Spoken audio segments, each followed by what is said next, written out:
Cell Health, reboot your body, omega 3 oil extracted from algae, strong heart, sharp mind, healthier you.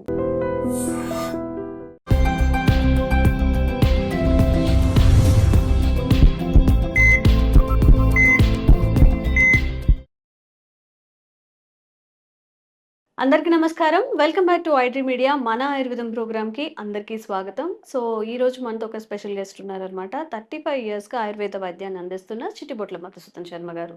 So, ఈరోజు topic వచ్చేసి ఫ్రీగా motion అవ్వడం అనేది చాలా మందిలో ఇది చాలా సిల్లీ టాపిక్‌గా అనిపిస్తుంది.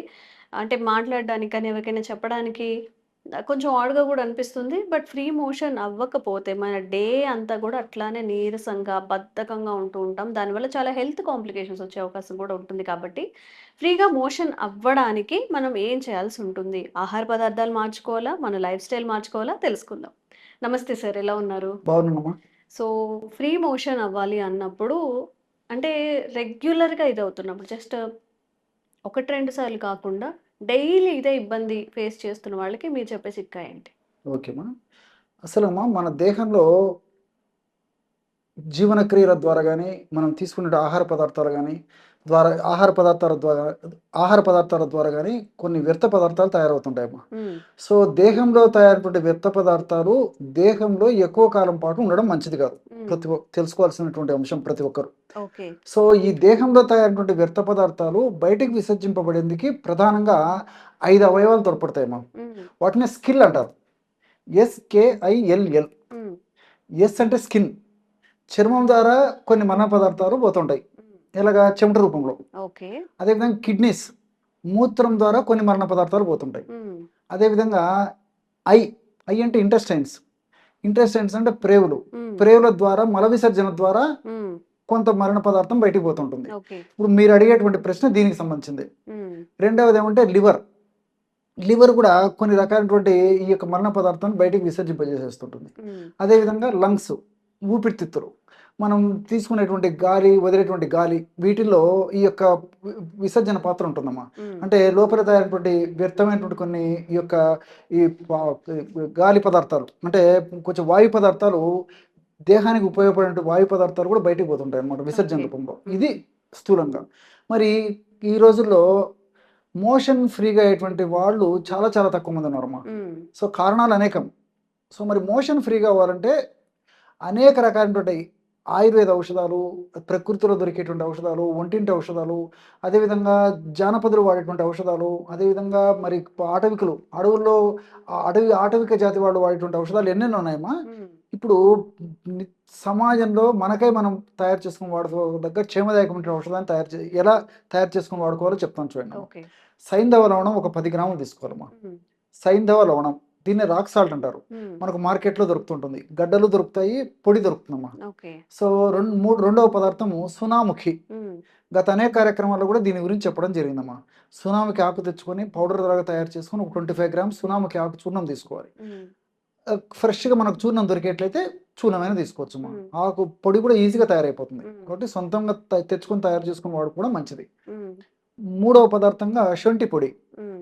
అదొక 25 గ్రాములు తీసుకోవాలి. ఓకే. అట్లే సోంపు గింజల చూర్ణం. అదొక 25 గ్రాములు తీసుకోవాలి. హ్మ్. అమ్మా, హ్మ్. సైంధవ లవణం మాత్రం 10 గ్రాములు తీసుకోవాలి. సునామికి ఆకు పొడి, శొంఠి పొడి, సోంపు గింజల పొడి ఒక్కొక్కటి 25 గ్రాములు తీసుకోవాలి. ఓకే. సో, అన్ని పదార్థాలు బాగా కలిపేసేసి ఒక గాజు సీసాలో నిల్వ ఉంచుకొని రోజు రాత్రి పడుకునేటప్పుడమ్మా, hmm. So, half tea spoon powder నుంచి 1 టీ స్పూన్ వరకు సమస్య తక్కువగా ఉండి, చిన్న వయసులో వాళ్ళుండి, ఇబ్బంది లేకపోతే ఇంచుమించు చాలా మందిలో హాఫ్ టీ స్పూన్ సరిపోతుందమ్మా. ఓకే. సో, సమస్య ఎక్కువగా ఉండి, మరి వయస్సు కూడా ఎక్కువగా ఉండి, వాళ్ళకి ఇతర అనుబంధ లక్షణాలుండి, హ్మ్. ఒక పట్టాన మోషన్ ఫ్రీగా కాక చాలా ఇబ్బంది పడేటువంటి వాళ్ళకైతే ఒక్క స్పూన్ వరకు వాడుకోవచ్చు. ఓకే. సో, వయస్సును బట్టి, శరీర తత్వాన్ని బట్టి, హ్మ్. వ్యాధి యొక్క ఉధృతిని బట్టి, హ్మ్. ఇతర అనుబంధ లక్షణాలను బట్టి హాఫ్ టీ స్పూన్ నుంచి 1 టీ స్పూన్ వరకు రాత్రిపూట ఒక కప్పు వాటర్‌లో గోరువెచ్చని నీళ్ళలో కలిపేసి తీసుకుంటున్నారు. ఓకే. దీనివల్ల ఏమైతుందంటే కాల విరేచనం ఆరోగ్య కారణం. హ్మ్. సో, పొద్దున్నే ఆ సెన్సేషన్‌తో మెలుకువ వచ్చేస్తుంది. హ్మ్. ఎప్పుడైతే ఆ సెషన్స్ ద్వారా మెలకు వచ్చి మనం మోషన్కి వెళ్ళిపోతామో, మోషన్లో ఉన్నటువంటి మనకు ఆ మల పదార్థం తయారైన మల పదార్థం అంతా మోషన్ ద్వారా బహిర్గతం అయిపోతుంది కాబట్టి ఆ రోజంతా ఆరోగ్యంగా, హుషారుగా, ఉల్లాసంగా, ఆనందంగా ఉండడానికి అవకాశం ఏర్పడుతుంది. అదేవిధంగా ఈ విధంగా రెగ్యులర్గా జరుగుతుండడం వల్ల మరి ఉన్నటువంటి జబ్బులు త్వరగా తగ్గిపోతాయి, కొత్త కొత్త జబ్బులు రాకుండా కూడా ఉంటాయమ్మా. సో దీనివల్ల అన్ని మల్టిపుల్ బెనిఫిట్స్ ఉంటాయి. కేవలం శారీరకంగా ఈ విధంగా ఉపయోగపడమే కాకుండా మనసు ప్రశాంతంగా ఉంటుంది, కోపము, చికాకు ఇలాంటి లక్షణాలు కూడా తగ్గుతాయి, ఇరిటేటింగ్ నేచర్ తగ్గిపోతుంది, ప్రశాంతమైనటువంటి జీవనం కూడా అలవాటు అయిపోతుందమ్మా. కాబట్టి మనసు మీద, దేహం మీద, రెండింటి మీద ప్రభావం చూపేటువంటి శక్తి మోషన్ ఫ్రీ అయ్యే దాంట్లో ఉందమ్మా. సో అందుకే కంపల్సరీగా మోషన్ ఫ్రీగా అయ్యేందుకు ఖచ్చితంగా ప్రయత్నం చేయాలమ్మా. సో సరే, ఔషధం ఇది. అదేవిధంగా కొన్ని ఆహార నియమాలు కూడా పాటించాలమ్మా. ఆహార నియమాలు ఎలాంటివి పాటించాలంటే fast foods, junk foods, bakery foods, ice creams ఇలాంటివి చెదారం ఎక్కువ తీసుకోకూడదమ్మా. ఎప్పుడో ఒకసారి తప్పని పరిస్థితుల్లో కొద్ది ప్రమాణంలో తీసుకోవచ్చు, కానీ ఎక్కువ తీసుకోకూడదమ్మా. ఫైబర్, పీచు పదార్థం బాగా తీసుకుంటున్నారు. మరి అదేవిధంగా మనకు ప్రకృతిలో దొరికేటువంటి సర్వసాధారణంగా దొరికేటువంటి ఈ వెజిటబుల్స్, రా వెజిటబుల్స్ బాగా తీసుకోవాలి. డ్రై నట్స్, డ్రై ఫ్రూట్స్, అదేవిధంగా సీజనల్ ఫ్రూట్స్, మామూలు ఫ్రూట్స్, ఇవన్నీ కూడా తరచుగా ఎక్కువ తీసుకుంటూ ఉండాలమ్మా. అదేవిధంగా నీళ్ళు ఎక్కువ తాగుతుండాలి. సో కనీసం రోజుకి 3 నుంచి 5 లీటర్ల వరకు వయస్సును బట్టి, సీజన్ బట్టి, శరీర ప్రకృతిని బట్టి, అవసరాన్ని బట్టి వాడుకుంటున్నారమ్మా. సో టయానికి ఆహారం తీసుకుంటుండాలి, టయానికి విశ్రాంతి తీసుకుంటుండాలి అమ్మా. ఇట్లా టైం ప్రకారము నేను చెప్పినటువంటి పద్ధతులు ఫాలో అవుతూ మంచి ఆహార నియమాలు పాటిస్తూ కనీసం రోజు అరగంట నుంచి 30 గంట సేపు మనకు ఏ పరిధిలో ఏది వీలవుతుందమ్మా, వాకింగ్ కానీ, జాగింగ్ కానీ, రన్నింగ్ కానీ, స్కిప్పింగ్ కానీ, స్విమ్మింగ్ కానీ, ఏదో ఒక వ్యాయామం కూడా ఉండాలమ్మా.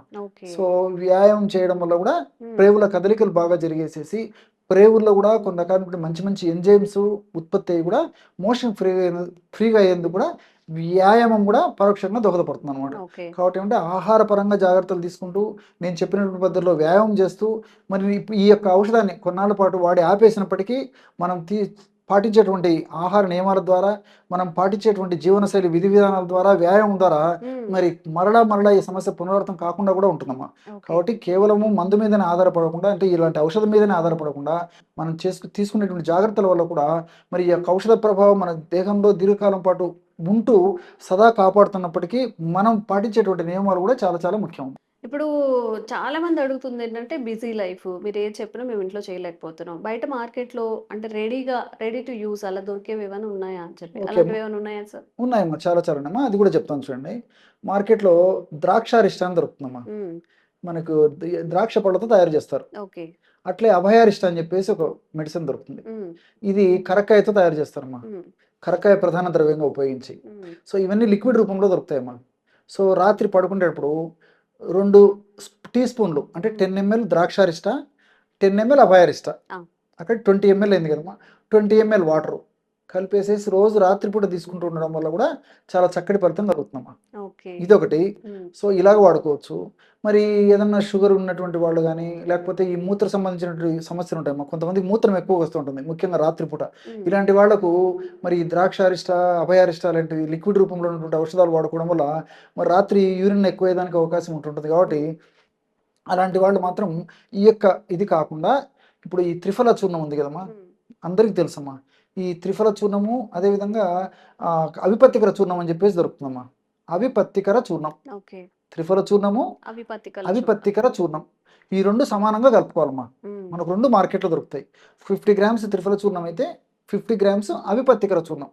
ఈ 2 పదార్థాలు బాగా కలిపేసేసి ఒక గాజు సీసాలో నిల్వ ఉంచుకొని రోజు రాత్రిపూట పడుకునేటప్పుడు 1 టీ స్పూన్ పౌడర్ని నీళ్ళలో కలిపేసి తీసుకుంటున్నారమ్మా. 1/2 టీ స్పూన్ నుంచి 1 టీ స్పూన్ వరకు అమ్మా. ఇంతకుముందు నేనైతే ఏదైతే ఈ యొక్క సైంధవరణము, శొంఠి, సునాముకి, సోపు గింజలతో తయారు చేసుకున్నటువంటి పొడి డోస్ చెప్పాను, ఈ యొక్క పొడిని కూడా అదే డోసులో వాడుకోవచ్చు అమ్మా. అంటే 1/2 టీ స్పూన్ నుంచి 1 టీ స్పూన్ వరకు ఒక 50 ml గోరువెచ్చని నీళ్ళలో కలిపి తీసుకున్నప్పటికీ కాలవిరేచనం ఆరోగ్య కారణం.